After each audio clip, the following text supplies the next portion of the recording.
Hello friends, welcome to this lesson. So in today's session we are going to discuss our AVFM unit number 9, which is based on capital investment decision. Very important topic. So what are the topic we are going to discuss? We will see introduction, we will see objective of capital investment decision, we will see estimation of project cash flow, and then we will see social cost benefit analysis. सभी चीज़ को समझेंगे दोस्तों example के माध्यम से. आप बस सुनते रहिए बातों को ध्यान से. चलिए सबसे पहले इंट्रोडक्शन देखते हैं. दोस्तों बताया जा रहा है कि आपके पास फाइनेंशियल रिसोर्स होना और आप रिस्क लेना चाहते हैं, ये इनफ नहीं होता है किसी सक्सेसफुल बिजनेस को स्टार्ट करने का. स्टार्टिंग किसी बिजनेस को स्टार्ट करने के लिए और भी कुछ चीज़ की ज़रूरत होती है, वही चीज़ को समझाया जा रहा है दोस्तों. अब क्या क्या चीज़ की ज़रूरत होती है मैं आपको एक एक करके समझाता हूँ.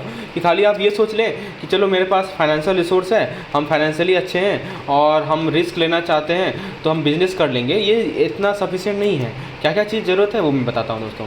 देखिए इसमें ये बताया जा रहा है दोस्तों कि बिजनेस को स्टार्ट करने के लिए आपको बहुत सारे अदर फैक्टर्स चाहिए, जैसे solid business plan, market research, clear understanding of the industry और कंपटीशन. तो दोस्तों यदि कोई अपना रेस्टोरेंट खोलना चाह रहा है तो उसे रिसर्च करना पड़ेगा एरिया के डेमोग्राफिक पे, लोकल कंपटीशन पे, कस्टमर प्रेफरेंस पे, और उसको दोस्तों क्लियर प्लान होना चाहिए कि कैसे वो बिजनेस को रन करेगा, जैसे क्या क्या मेनू ऑफर करेगा, क्या प्राइसिंग होगा, क्या मार्केटिंग स्ट्रेटजी होगा. ठीक है, ये सभी चीज़ में फैक्टर इन्वॉल्व करती हैं. फिर सेकंड पॉइंट में समझाया जा रहा है एक टीम होना चाहिए जो कि पैशनेट हो और कमिटेड हो प्रोजेक्ट के सक्सेस के लिए, बहुत ज़रूरी है. तो ये टीम को आप एम्प्लॉय से बना सकते हैं, को फाउंडर से बना सकते हैं, एडवाइजर से बना सकते हैं. बिना किसी टीम का दोस्तों विदाउट अ टीम जो कि फुल्ली प्रोजेक्ट में इन्वेस्ट ना किया जाए तो बिजनेस स्ट्रगल करेगा. जैसे मान लीजिए कि कोई स्टार्टअप जो है एक नया सॉफ्टवेयर प्रोजेक्ट को डेवलप कर रहा है, तो टीम पैशनेट होगा दोस्तों टेक्नोलॉजी के बारे में और प्रॉब्लम को सॉल्व करने के लिए कमिटेड होगा जो कि उसके प्रोडक्ट से रिलेटेड है. तीसरा पॉइंट बताया जा रहा है दोस्तों कि बिजनेस को स्टार्ट करने से पहले ये जरूरी है समझना कि कितना पैसा जरूर लगेगा वेंचर को लॉन्च करने में. इसके अंदर equipment cost, inventory cost, marketing, legal fee, salary, सब सारा कुछ इंक्लूडेड है. तो आपको इनिशियल कैपिटल रिक्वायरमेंट समझना ये एंटरप्रेन्योर को हेल्प करता है उनके फंडिंग को सिक्योर करने में और एक रियलिस्टिक टाइमलाइन बनाने में, तब कि आके अपने बिजनेस को लॉन्च कर सकें. जैसे मान लीजिए कोई एक क्लॉथिंग का बुटीक शुरू करना चाह रहा है, तो उसको पहले कैलकुलेट करना पड़ेगा कि रेंट कितना लगेगा, इन्वेंट्री का कॉस्ट, मार्केटिंग खर्चा कितना होगा, ताकि वो पता कर सके कि कितना कैपिटल की रिक्वायरमेंट है ताकि स्टोर को लॉन्च कर सके. फिर दोस्तों बताया जा रहा है कि इमोशन पे डिसीजन लेना और गट फीलिंग पे डिसीजन लेना, इस कारण से पुअर आउटकम आएगा आपके बिजनेस में. ठीक है, तो दोस्तों इसमें ये बताया जा रहा है कि इसीलिए इसके अलावा क्या करना चाहिए, जो एंटरप्रेन्योर है वो एक प्रोफेशनल और साइंटिफिक अप्रोच लें डिसीजन मेकिंग का. इसका मतलब gathering data, conducting research and using objective criteria to evaluate option. जैसे मान लीजिए कोई स्टार्टअप डिसाइड कर रहा है दो पोटेंशियल इन्वेस्टर के बीच में, तो वो इवैल्यूएट करे इन्वेस्टर को कुछ फैक्टर के बेसिस पे, जैसे उसका ट्रैक रिकॉर्ड क्या है, इंडस्ट्री एक्सपीरियंस क्या है, इन्वेस्टमेंट प्रपोजल का टर्म्स क्या है. इससे दोस्तों वो इंश्योर कर पाएगा कि जो डिसीजन है वो ऑब्जेक्टिव क्राइटेरिया पे बेस्ड है, ना कि पर्सनल बाइस या प्रेफरेंस पे बेस्ड है. So friends, before beginning the lecture let me talk to you about CIB 2023 programme. So friends, यदि आप इस तरह के वीडियोस में इंटरेस्टेड हैं, यदि आपको सभी टॉपिक के इस तरह के इन डेप्थ वीडियोस चाहिए, और दोस्तों यदि आपको MCQs चाहिए जो कि 250 से 300 MCQs पर यूनिट है, तो आप हमारे पेड प्लान का हिस्सा हो सकते हैं. दोस्तों हम लोग सभी चारों सब्जेक्ट और HRM इलेक्टिव को कोर्स ऑफर कर रहे हैं. We are providing you PDF and videos, mock test and whatever you need for your CIB examination, we are having it. So if you want to get more detail regarding the exam, kindly WhatsApp me on the number shown on the screen.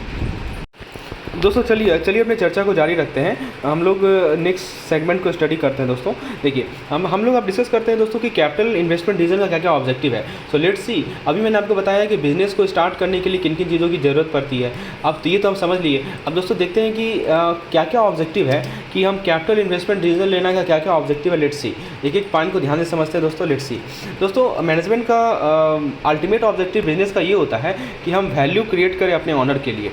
तो honour कौन होते हैं? Share holder होते हैं. इसका मतलब ये हुआ कि मैनेजमेंट डिसीजन ले जो कि मैक्सिमाइज करे कंपनीज़ के वैल्यू को, जिसके कारण क्या होगा, आपका शेयर होल्डर का वेल्थ बढ़ेगा. जैसे मान लीजिए एग्जांपल के तौर पर एक कंपनी कंसीडर कर रही है कि क्या हम नए प्रोडक्ट लाइन में इन्वेस्ट करें, तो वो क्या करेगी, इवैल्यूएट करेगी कि क्या इन्वेस्टमेंट जनरेट होगा, आपका जो इन्वेस्टमेंट है वो इनफ प्रॉफिट जनरेट करेगा ताकि कंपनी का ओवरऑल वैल्यू बढ़े और शेयर होल्डर को बेनिफिट हो. तो कंपनी वहाँ सोचेगी.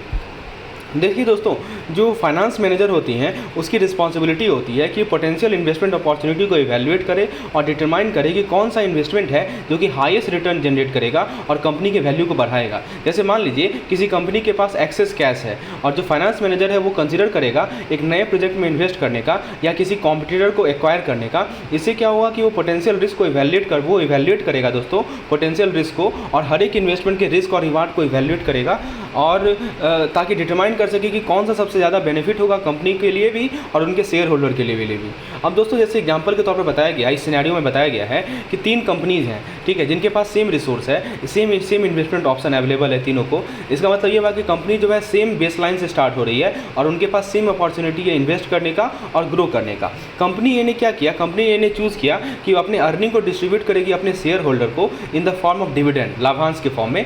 वो किसी प्रॉफिट को री इन्वेस्ट नहीं करेगी बैक टू द बिजनेस, मतलब जो भी उसका अर्निंग होगा ना उसको डिवाइड कर देगी अपने शेयर होल्डर में। इसका मतलब ये हुआ कि कंपनी ना ही ग्रो हो रही है, ना ही एक्सपेंड कर रही है और वो अपने साइज में डिक्रीज हो रही है ओवर द टाइम, क्योंकि इसका जो कॉम्पिटिटर है वो क्या कर रहे हैं, इन्वेस्ट कर रहे हैं और ग्रोथ में। वो इसके जो कॉम्पिटिटर है ना, ए के जो कॉम्पिटिटर हैं वो ग्रोथ और डेवलपमेंट में इन्वेस्ट कर रहे हैं। कंपनी भी क्या करती है दोस्तों, कंपनी भी केवल इन्वेस्ट करती है जो एजिंग इक्विपमेंट है, जो फैसिलिटीज़ है उसे रिप्लेस करने में, वो नया इन्वेस्टमेंट अपॉर्चुनिटी को एक्सप्लोर नहीं करती। इसका मतलब कि ये जो कंपनी भी है वो अपने करंट ऑपरेशन को मेंटेन कर रही है लेकिन पोटेंशियल ग्रोथ अपॉर्चुनिटी को मिस कर रही है। जैसे मान लीजिए कि एक नया मार्केट अपॉर्चुनिटी अराइज होगा तो कंपनी भी के पास रिसोर्सेज नहीं होंगे, ना ही एक्सपर्टाइज होगा कि उसका एडवांटेज ले सके, जिस कारण से क्या होगा, कंपनी का जो वैल्यू होगा वो ओवर टाइम क्या होगा, घटेगा। अब जरा देखिए कंपनी सी की क्या कहानी है। अब देखिए 3 कंपनी के बारे में आपको डिटेल समझाया जा रहा है दोस्तों, एक एक पॉइंट को मैं क्लियर करते चल रहा हूँ ताकि आपको कंसेप्ट क्लियर होगी। ये जो कैपिटल डिसीजन होता है वो एक्चुअल में होता कैसे है। So each and every concept I am trying to make clear. Hopefully you are enjoying the session, so let's enjoy. चलिए दोस्तों, चलिए अब हम लोग जरा देखते हैं कि कंपनी सी की क्या स्थिति है, कंपनी सी किस सिचुएशन में है। आइए इस कंपनी सी पर पहुंचते हैं और कंपनी सी की हालत को देखते हैं। कंपनी ए बी को तो हमने देख लिया, कंपनी सी क्या करती है, सारे सक्सेसफुल अपॉर्चुनिटी। देखिए कंपनी ए बी के जैसा नहीं है कंपनी सी सारे सक्सेसफुल अपॉर्चुनिटी में इन्वेस्ट करती है, जिस कारण से क्या होता है दोस्तों, जिस कारण से कंपनी का वैल्यू बढ़ता है और इसका एक्सपेंशन हो रहा है। तो सक्सेसफुल अपॉर्चुनिटी में इन्वेस्ट करके कंपनी जो है प्रॉफिट जनरेट कर रही है और उसको दोबारा री इन्वेस्ट करती है बिजनेस में, जिस कारण से क्या होता है, कंटिन्यूड ग्रोथ हो रहा है, सक्सेस हो रहा है। तो जैसे मान लीजिए कंपनी सी जो है एक आइडेंटिफाई की एक नया मार्केट अपॉर्चुनिटी जो कि प्रॉफिटेबल होगा तो उसमें इन्वेस्ट करेगी और उस प्रॉफिट को यूज़ करेगी फर्दर ग्रोथ और एक्सपेंशन के लिए।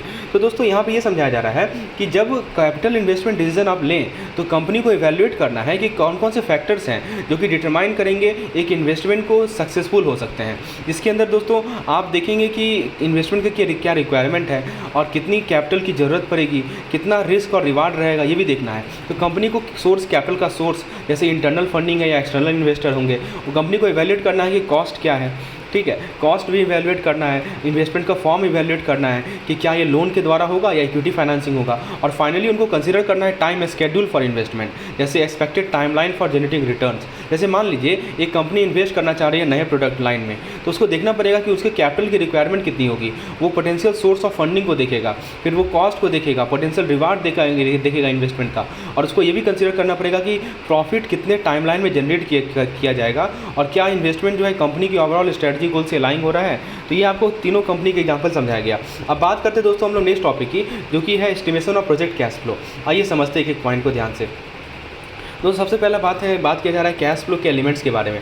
The first topic which has been talked about here is the cash flow elements. So let's study कि what are the cash flow elements. Cash flow elements होता क्या है, आइए समझते हैं दोस्तों। तो फ्रेंड्स बताया जा रहा है कि जब भी कैश फ्लो किसी प्रोजेक्ट को एसेस किया जाता है, जब भी आप किसी प्रोजेक्ट का कैश फ्लो एसेस करते हैं दोस्तों, या बिजनेस का कैश फ्लो एसेस करते हैं, तो 3 एलिमेंट्स होते हैं जो कि ध्यान रखने होते हैं। पहला है इनिशियल इन्वेस्टमेंट। इसके अंदर कैपिटल एक्सपेंडिचर कितना है, नेट वर्किंग कैपिटल कितना रिक्वायरमेंट है, ठीक है, ताकि प्रोजेक्ट को स्टार्ट कर सके, ये आता है। सो फ्रेंड्स मैं बता रहा था कि पहला है इनिशियल इन्वेस्टमेंट, जो किसी के अंदर कैपिटल एक्सपेंडिचर आएगा और नेट वर्किंग कैपिटल आएगा, जो कि प्रोजेक्ट को स्टार्ट करने के लिए रिक्वायरमेंट होगी। दूसरी होती है ऑपरेटिंग कैश फ्लो, इसके अंदर आउटफ्लो आएगा और रिजल्टिंग इनफ्लो आएगा किसी बिजनेस ऑपरेशन का। और तीसरा होता है टर्मिनल कैश फ्लो, जो कि नेट आउटफ्लो बताता है सारे एसेट को लिक्विडेशन, जब बिजनेस लिक्विडेट हो जाएगी उसके बाद जितना एसेट बचता है उसको पे ऑफ करने के बाद जो नेट आउटफ्लो बता है वो होता है हमारा थर्ड पॉइंट में।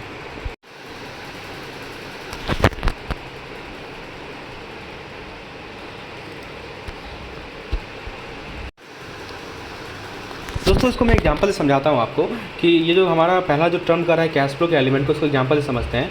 तो दोस्तों एक कंपनी मान लीजिए नया प्रोजेक्ट स्टार्ट कर रही है, तो जो इनिशियल इन्वेस्टमेंट होगा उसके अंदर इक्विपमेंट को परचेज करने का कॉस्ट, स्पेस को रेंट करने का कॉस्ट, एम्प्लॉय को हायर करना, ये सभी आएगा। ऑपरेटिंग कैश फ्लो के अंदर आएगा दोस्तों कितना रेवेन्यू जनरेट हो रहा है इसके सेल्स से, इसकी एक्सपेंस कितना है, सैलरी कितना है, रेंट कितना है। और टर्मिनल कैश फ्लो के अंदर कोई भी एसेट जो इसने बेचा है या जो भी इसने डेब्ट पे किया है प्रोजेक्ट के एंड में, वो आता है।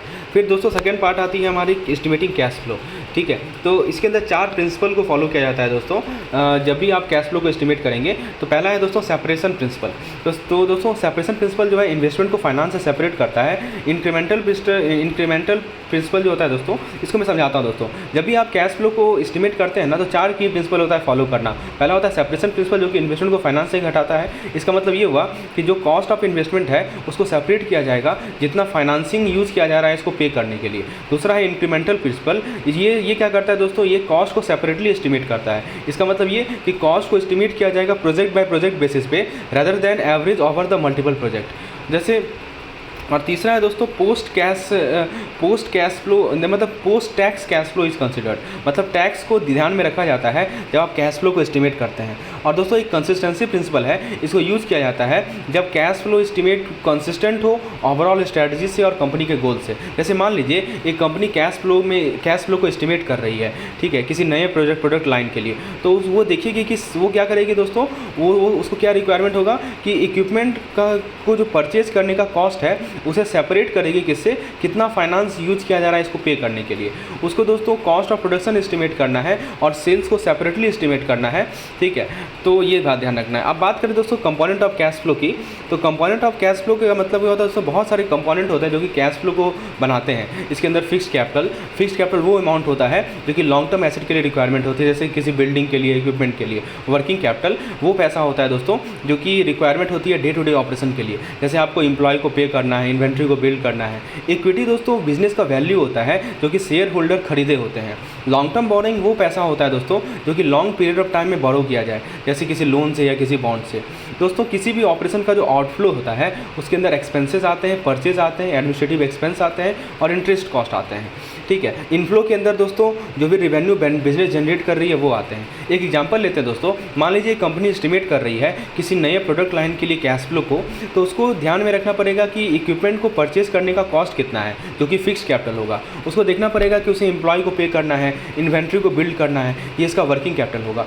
उसको देखना पड़ेगा कि कोई भी पैसा उसने लोन से लिया है या बोरोइंग से लिया है, ये इसका लॉन्ग टर्म बोरोइंग होगा। उसको देखना पड़ेगा कि कितना रेवेन्यू उसके सेल से जनरेट हो रहा है, ये इसका इनफ्लो होगा। और लास्ट में आता है दोस्तों कॉलेटिंग ऑल द कंपोनेंट, यानी दोस्तों बताया जा रहा है कि जितने भी कंपोनेंट्स को कॉलेक्ट किया जाता है और जो नेट कैश फ्लो या जो कैश बैलेंस है वो फाइंड किया जाता है ताकि कैश फ्लो स्टेटमेंट को कंप्लीट कर सकें। तो ये स्टेटमेंट को प्रिपेयर किया जाता है दोस्तों इंटायर प्रोजेक्ट पीरियड के लिए, ताकि ब्रेक इवन या दूसरे ऑब्जेक्टिव को रीच कर सकें। ठीक है, चलिए कैश फ्लो स्टेटमेंट को ऐसे प्रिपेयर किया जाता है। अब जरा हम लोग बात करते हैं दोस्तों फोरकास्टिंग की। फोरकास्टिंग क्या है और इसका रिलेशन क्या है, कैसे हम लोग रेगुलेट करेंगे कैपिटल को, शॉर्ट मीडियम और लॉन्ग टर्म को, एक एक पॉइंट को ध्यान से समझते हैं। तो दोस्तों उम्मीद है आपको चीज़ें क्लियर हो रही होंगी कि फोरकास्टिंग क्या होता है। और मैंने अभी आपको बोरोइंग समझाया, फिक्स कैपिटल समझाया, इन सभी को एग्जाम्पल लेके समझाया दोस्तों कि बोरोइंग का बेस्ट एग्जाम्पल क्या है, फिक्स कैपिटल क्या है, कौन कौन से तरीका है दोस्तों जिससे आप कैपिटल ये कैश फ्लो को एस्टिमेट करती है कंपनी। तो every aspect we have discuss. चलिए फोरकास्टिंग की बात करते हैं दोस्तों। यहाँ पे समझाया जा रहा है फोरकास्टिंग के बारे में। एक प्रोसेस होता है जिससे आप प्रेडिक्ट करते हैं फ्यूचर इवेंट को पास्ट और करंट डेटा पे। तो ये एसेंशियल पार्ट है बिजनेस प्लानिंग का, क्योंकि आपको बिजनेसेस को हेल्प करता है इन्फॉर्म डिसीजन लेने में, फ्यूचर ऑपरेशन के बारे में, इन्वेस्टमेंट के बारे में। ठीक है, तो दोस्तों यदि आपको इफेक्टिवली कैपिटल को रेगुलेट करना है शॉर्ट, मीडियम या लॉन्ग टर्म में, तो बिजनेस को 3 के एरिया को कंसिडर करना है। पहला है दोस्तों रिक्वायरमेंट ऑफ फिक्स्ड एसेट, मतलब ये लॉन्ग टर्म इन्वेस्टमेंट होता है एसेट में, जैसे लैंड में, बिल्डिंग में, इक्विपमेंट में, जो कि जरूरी होता है बिजनेस को ऑपरेट होने के लिए। जैसे मान लीजिए एक मैन्युफैक्चरिंग कंपनी को अपने एक बिजनेस को, अपने ऑपरेशन को एक्सपेंड करना चाह रहा है, तो उसको नए मशीनरी में इन्वेस्ट करना पड़ेगा या नया फैक्ट्री बिल्ड करना पड़ेगा। इसके लिए दोस्तों इसको फोरकास्ट करना पड़ेगा इसका फ्यूचर कैश फ्लो और इसके फाइनेंशियल परफॉर्मेंस को, ताकि पता लगा सके कितना फंडिंग इसको जरूरत पड़ेगी और कैसे ये इसको रिपे कर पाएगा एक लोन को या दूसरे फॉर्म ऑफ फाइनेंसिंग को।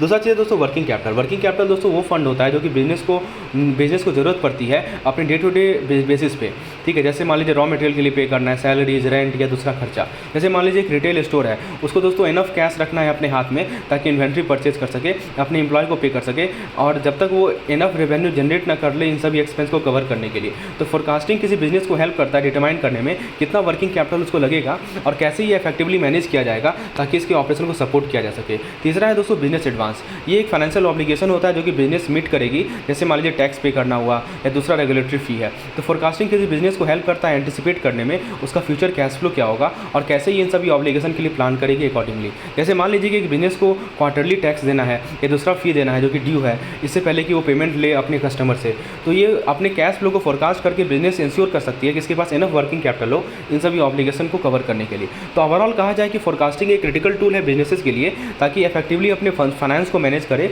और अपने कैपिटल को रेगुलेट करे शॉर्ट, मीडियम और लॉन्ग टर्म में। तो पास्ट और करंट डेटा को एनालाइज करके बिजनेस इन्फॉर्म डिसीजन ले सकती है अपनी फ्यूचर इन्वेस्टमेंट के बारे में, यही बताया जा रहा है। अब बात करते हैं दोस्तों ऑपरेटिंग साइकिल। चलिए आपको समझ में आ गया दोस्तों फोरकास्टिंग का कितना इंपॉर्टेंट रोल है। मैंने आपको कैसे स्मॉल, मीडियम से किस तरह तीनों को समझाया दोस्तों एग्जाम्पल ले लेकर, ठीक है, कि कैसे फोरकास्ट करना बिजनेस के लिए बहुत ज़रूरी है। अपने पहले से पता रहता है कि ये हमारा खर्चा होने वाला है और फिर उसको वो इसको अकॉर्डिंगली इन्फॉर्म डिसीजन लेती है। चलिए अब ऑपरेटिंग साइकिल की बात करते हैं। तो ऑपरेटिंग साइकिल वो समय होता है जो कि बिजनेस को लगता है अपने परचेज करने में, ठीक है, तो अपने रॉ मटेरियल परचेज करने में, उसको फिनिश गुड में कन्वर्ट करने में और फिर उसे कस्टमर को भेजती है और फिर पेमेंट रिसीव करती है उस सेल के लिए। तो ये जो साइकिल का लेंथ है ना दोस्तों, वो डिपेंड करता है कि बिजनेस का नेचर क्या है, ठीक है, और फिर और इंडस्ट्री पे डिपेंड करता है कौन सा इंडस्ट्री है। जैसे मान लीजिए एक रिटेल स्टोर है, उसका शॉर्टर ऑपरेटिंग साइकिल होगा, और एक मैन्युफैक्चरिंग कंपनी है जो कि प्रोड्यूस कर रही है goods over longer period of time, उसका लॉन्गर ऑपरेटिंग साइकिल होगा। तो दोस्तों फंडिंग रिक्वायरमेंट किसी बिजनेस को मीट करने के लिए बहुत सोर्स है फाइनेंसिंग, बहुत तरह के सोर्स है फाइनेंसिंग का। एक होता है लॉन्ग टर्म फंडिंग नीड, जैसे मान लीजिए फिक्स एसेट के लिए उसको इक्विटी फाइनेंसिंग या टर्म लोन से मीट किया जाता है। तो मैं आपको फंडिंग सोर्स के बारे में बता रहा हूँ कि यदि आपको लॉन्ग टर्म फंडिंग की जरूरत है जैसे फिक्स एसेट के लिए, तो उसको इक्विटी फाइनेंसिंग या टर्म लोन से मीट कर सकते हैं।